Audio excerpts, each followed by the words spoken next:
Right, let's get this out of the way then.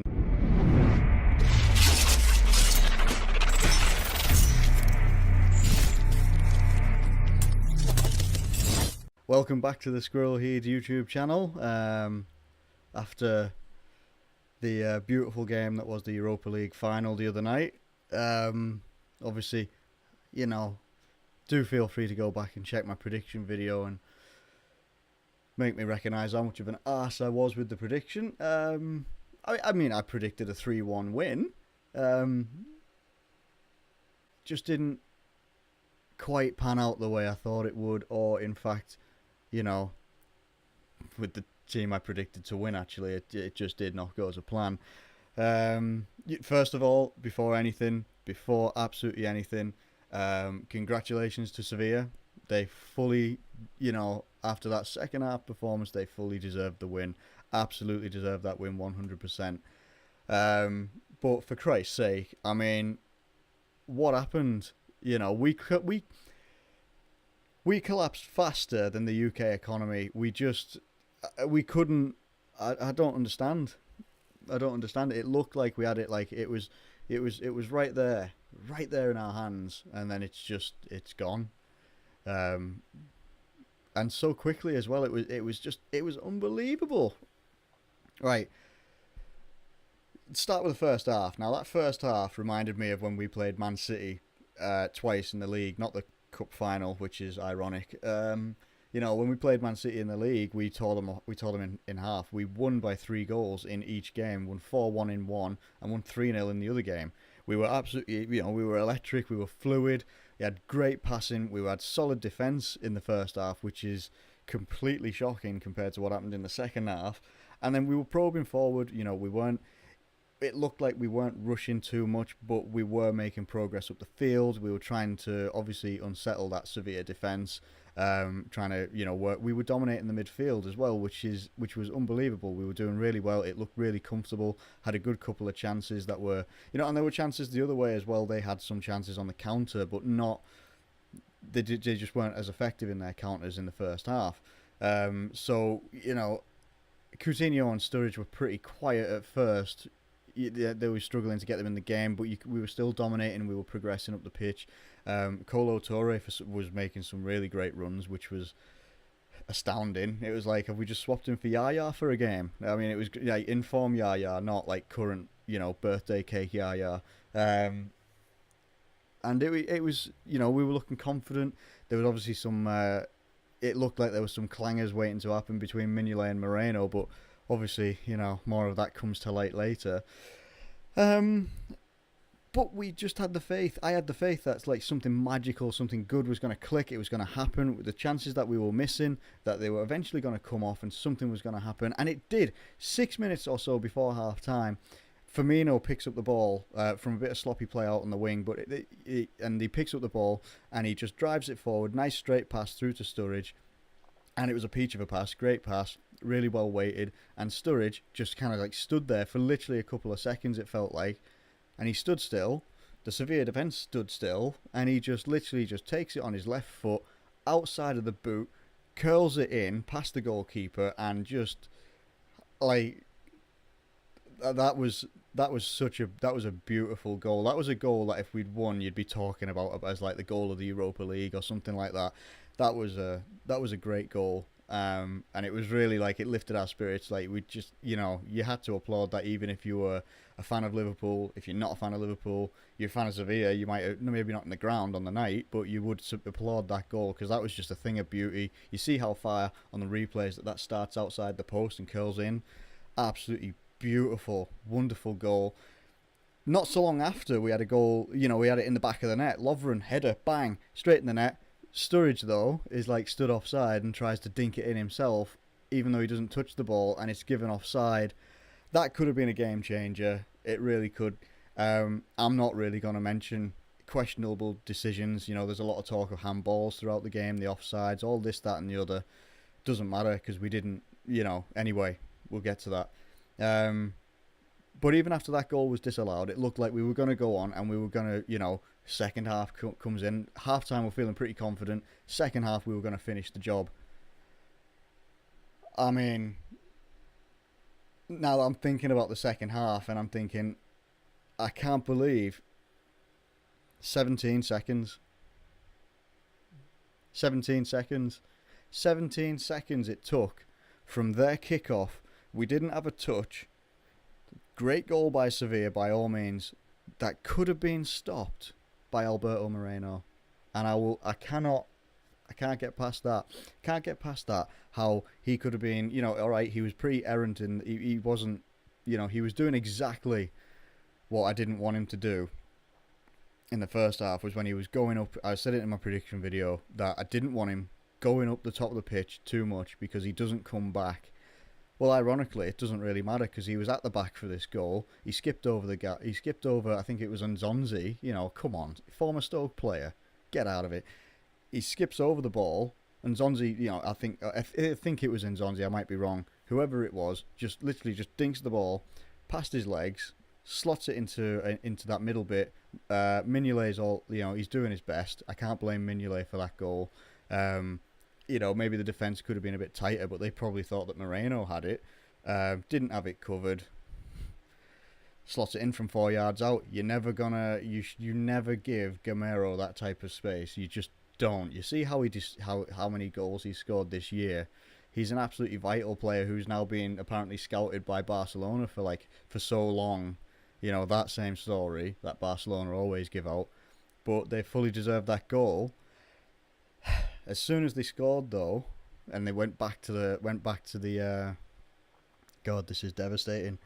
As soon as they went back to the centre circle, and we passed out, and we were passing out, we just looked as if we'd turned into a side that like Roy Hodgson was in charge of. We were susceptible to everything. We couldn't keep a pass going. We couldn't keep a passing move going past like 3 or 4 players or 3 or 4 different passes. It just looked like none of those players after that goal, none of them wanted the ball. They wanted rid of it. They wanted to give it to the next closest person. Who's the closest person? They're not even looking at the ball. Sod it. Bang it over to them anyway and just see what happens. It's not my responsibility because I didn't get the ball. No, that's not how it works. It's the whole team just seemed to collapse, and it was just unreal how quickly we collapsed. It really was. I cannot believe how quickly we collapsed. So quickly. It just seemed like, alright, it's 1-1, but we're still in the game, and then bang, it's 2-1, and I'm like, where's the defence? Now, anybody who was watching the game, if you were there live, or if you were watching it on TV, how many times were we caught being a back three because dickhead Moreno was up front trying to be a winger? I've said for a long, long time, and I said this the other day as well, when you have to go back into work and all your mates are like, hey, look who bottled it in the final, yeah, and I've said it for a long time, even before this, that Moreno needs to be converted into a winger if we're going to keep him. You look at the start of the season and he might have only played a handful of games, but when Joe Gomez played in that position, alright, he got undone by West Ham, fair enough, but when he played in that position, he was solid. He stayed in his position. He did venture up front. He ventured forward, not up front, I should say. But he was solid. He was solid at the back. He's got some pace. He's built like a defender should be. Whereas Moreno he's built like he's not a defender. He's not a defender. And if we're gonna keep him, he needs to be converted into a winger quickly. Otherwise, the same thing will happen over and over and over and over again. All the time, because we kept getting put back to a back three, and Emre, and I don't know where Lovren was going either, because most of the time I'm looking back whenever they had the ball which felt like 90% possession to them and 10% to us throughout that second half. Whenever I'm looking back, I look back at that, or when I'm watching the game, and I'm looking at it and I'm thinking, all right, so there's Kolo, there's Chan, and there's Klein. So where's Lovren and Moreno? And Lovren is sat around in the midfield area where Chan should have been. Moreno should have been where he should have been. He should have been where he's meant to be on that formation chart. He should have been in the left back position. And that would have been, it would have been a lot better. I can totally, even if we'd lost like 2-1, I can totally respect that. We were outdone by goals that we've conceded against West Ham, that we've conceded when we played against Watford, and we lost 3-0. We conceded stupid goals because they just weren't settled. They just couldn't. They panicked, and basically the whole formation just seemed to go wherever it wanted to. They starved the front four of possession, and then all of a sudden, we go. Personally, I think some of the changes that we made, like the substitutions for me, came too late. Like when you're bringing like Divock Origi on, he came on too late, and then he's bringing Benteke on with like 6 minutes to go. It's too late, and then it was the fact that he'd sacrificed a defender to bring on Benteke, so we had 3 strikers on. That's great and all, but then we've got no delivery to 1 striker. So how are we going to get delivery to 3 strikers? It just doesn't make sense.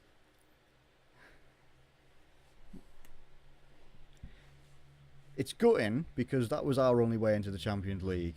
It was, obviously. Everybody knew that. I knew that by about November. I said we need to take that competition seriously. And all credit to Klopp and Liverpool players and all that lot. Those great victories against, Man United, Dortmund, Villarreal, while they mean very little right now, they're still great victories. They're still stuff that we can carry forward. Obviously, Jurgen Klopp, he's not working with, players. Yes, I know he had a January transfer window, but who can you get in January? Apparently, we could only get Steven Kolker on a loan. So, I mean, it shows you what you can get and what you can't get. And obviously, he wanted to wait until the summer, evaluate the squad, what he's got, who's good, who's, basically it's like his time here in 7 months is basically like Match of the Days, too good, too bad. That's basically what he's going to be. He's like, you're good. And basically what I'm looking at right now, take aside that game, I'm a little bit worried now that obviously the qualities of like the likes of Coutinho, Sturridge, all those sorts of people, they've proven that they are at quite a high level. Sturridge, take away his injury record and he's a top class striker. What if, without European competition, we have trouble holding on to those guys? And that is quite a worry that I don't think a lot of people are touching on. That you've got someone who, let's not forget that someone like Coutinho, I think he's 23 or 24. I think it's maybe Firmino at 24, he's 23. Something like that. He's still a young lad. He's got loads of years left in his career. Is he going to want to stay with us? And hopefully maybe have that same mentality that Lallana's got and he wants more Jurgen Klopp finals. Who knows? I mean, we all want some Jurgen Klopp finals. He's got to 2 this year. But I'm just... No, I've got to speak about Moreno. I can't put it off anymore. Alberto Moreno, I'd rather have had Alberto Del Rio. At least he would have been able to take people down.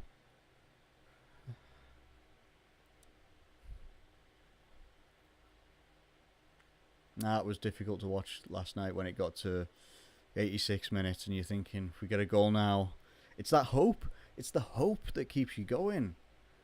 Like, and you think, we get a goal now, we're only at 3-2.